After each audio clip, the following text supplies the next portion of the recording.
ஓம் முருகா போற்றி, கந்தா போற்றி, கடம்பா போற்றி, கதிர்வேலா போற்றி, அறுபடை வீடு கொண்ட முருகப்பெருமானே போற்றி போற்றி. என் செல்ல பிள்ளையே, நாளை அதாவது 27ஆம் தேதியன்று நல்லதொரு திருப்பம் தரும் திங்களில் உனக்கானது எல்லாம் நிச்சயமாக ஒவ்வொன்றாக நல்லது நடக்கப் போகிறது. இந்த முருகப்பெருமான் சொல்வதை கேட்டுவிட்டு சந்தோஷமாக தூங்கு என் செல்லமே. உன் யுகம், உனக்கான பூமி, உனக்கான வாழ்க்கை எல்லாம் உன்னை சேரும் நாள் மிக விரைவில் வரப்போகிறது. இதை கேட்ட சந்தோஷத்தில் வரும் கண்ணீரை பார்க்க என் மனம் இயங்குகிறது. நீ என்றும் தழைத்து வேரூன்றி நின்று வளர்ந்து மேலோங்கி நிற்கப் போகிறாய்.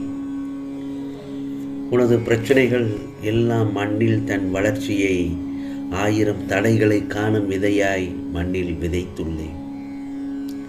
நீ நிச்சயம் நிழல்களாய் அடைக்கலம் தரும் மரமாய் வளர்ந்து நிற்பாய்.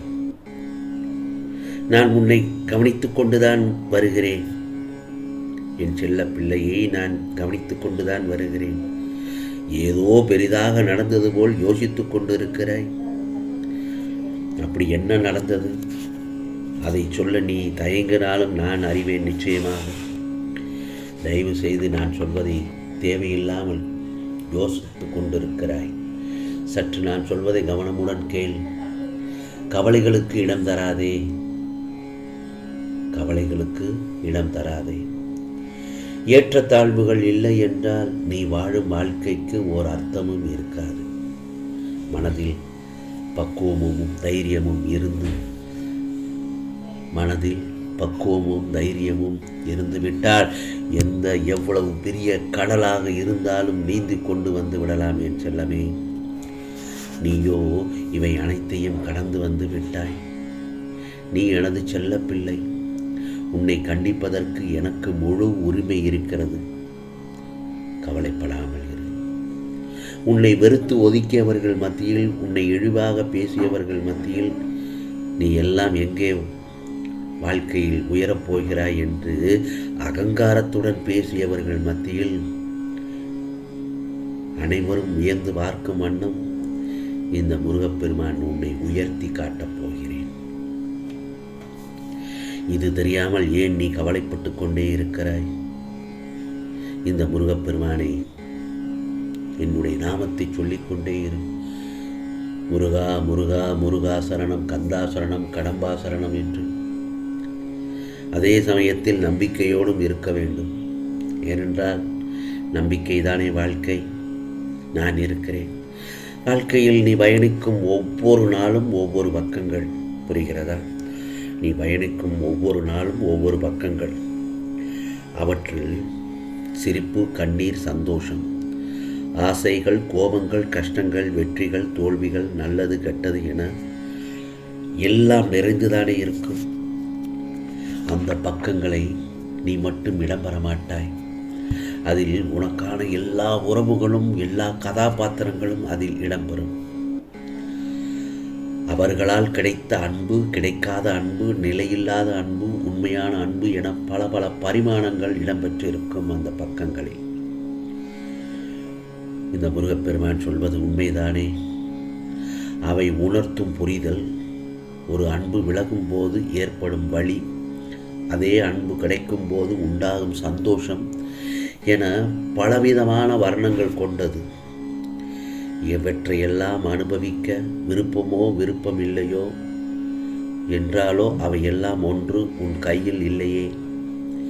யார் உன் வாழ்க்கையில் அமைய வேண்டும் என்று தீர்மானிப்பதை நான் தானே.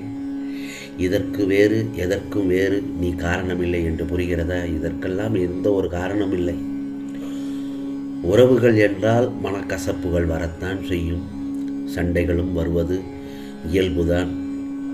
எந்த வீட்டில்தான் சண்டைகள் இல்லை? வீட்டுக்கு வீடு வாசப்படிதான். ஆனால் அதற்காக என் வாழ்க்கையை நான் தனியாக வாழப்போகிறேன் என்று சொல்வது அர்த்தமற்றதல்லவா? முதலில் நான் கூறியபடி உன் வாழ்க்கையில் என்ன நடந்தாலும் அதற்கு இந்த முருகப்பெருமானின் சம்மதம் வேண்டுமல்லவா? அதனால் நான் தனித்து வாழப்போகிறேன் என்று புலம்புவது அர்த்தமற்ற செயலாகும். கைகளை சேர்த்து வைத்து அடித்தால்தான் கைதட்டலின் ஓசை கிடைக்கும்.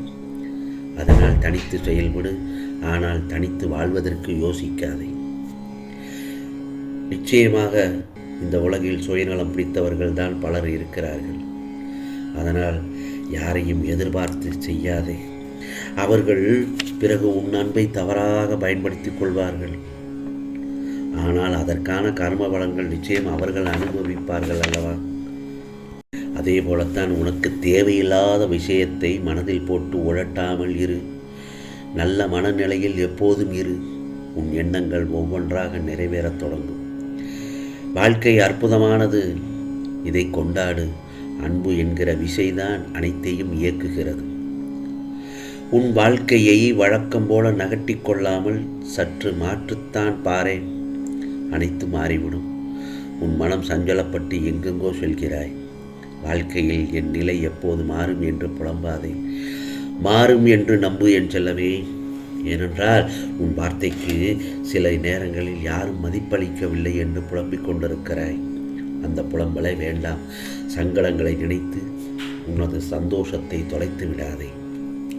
லட்சியம் என்ற சொல் இல்லாவிட்டால் முயற்சி என்ற சொல்லுக்கே அர்த்தமில்லாமல் போய்விடும். கவலையும் கண்ணீரும் யாருக்கும் நிரந்தரம் இல்லை. ஒருவர் தோல்வியில் வீழ்ந்து கிடக்கும் போது ஆறுதலான வார்த்தையை அன்பாக கூறிப்பார்.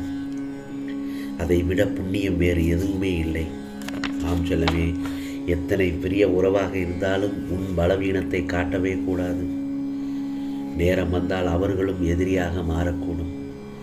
துன்பம், துயரம், மனக்கவலை வந்தாலும் வேதனைப்படாதே. கடந்து போன நிகழ்வுகளை நினைத்து கவலைப்படாதே. இனி நீ கடக்கப் போகும் வாழ்க்கையை பற்றி சிந்திக்க துவங்கு. சோதனை காலத்தில் சற்று பொறுமையாக இரு. மேகங்களை மூடிக்கொண்டால் சூரியன் கூட பிரகாசிக்க முடியாது.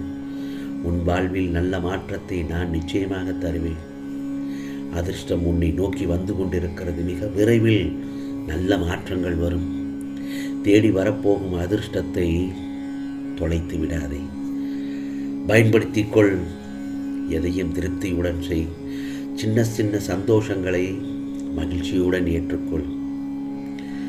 அதே நேரத்தில் உனக்கான வாழ்க்கையை அனுபவித்து வாழ கற்றுக்கொள். யார் என்ன நினைத்தாலும் சரி, நீ உன் வாழ்க்கையை உண்மையாக நடத்து. இதோ உனக்கான நல்ல நேரம் வந்துவிட்டது. உனக்கு நிறைய வாய்ப்புகளும் காலங்களும் உள்ளன. எனவே தோல்விகளை கண்டு துவண்டு போகாதே. ஆம் செல்லவே, உனக்கான நாளை நல்லதொரு திங்கட்கிழமை காலை பொழுதில் உனக்கானது பல நல்லதொரு அதிசயங்கள் நடக்கப் போகிறது. நிச்சயமாக நடக்கும். இது முருகப்பெருமானின் அருள் வாக்கு, சத்திய வாக்கு.